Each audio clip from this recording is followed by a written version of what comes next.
வந்து என்ன முடிவெடுப்பார்கள்? ஒருவேளை வந்து பாஜகவுக்கு வாக்களிப்பார்களா? இல்லை நிறைய பேர் வந்து சோஷியல் மீடியாவில் வந்து நாங்கள் பாஜகவுக்கு அண்ணாமலை தலைவராக இல்லை என்று சொன்னால் நாங்கள் வந்து 2026 சட்டமன்ற தேர்தலில் வந்து ஓட்டு போட மாட்டோம், அவ்வளோதான், நாங்கள் பாஜக ஆதரவாளர்கள் தான்ங்கிற மாதிரி இதெல்லாம் வந்து ஒரு ஆவேசமான கருத்துக்கள் பதிவிடுறது தான். ஆனால் அப்படி நடந்தால் உறுதியாக அது தமிழக பாஜகவுடைய வளர்ச்சியிலே ஒரு பெரிய பின்னடைவாக இருக்கும் அப்படிங்கிறது எந்த சந்தேகமே கிடையாது.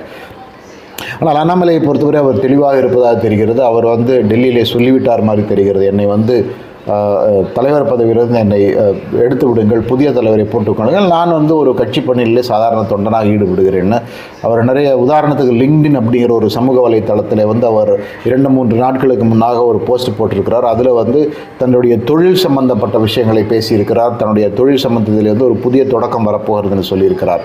ஆக இப்பொழுது அண்ணாமலை எடுத்திருக்கும் நிலைமை வந்து தெளிவாக அவர் சிந்தித்து கட்சிக்கு எது நல்லதோ அது நடக்கட்டும்.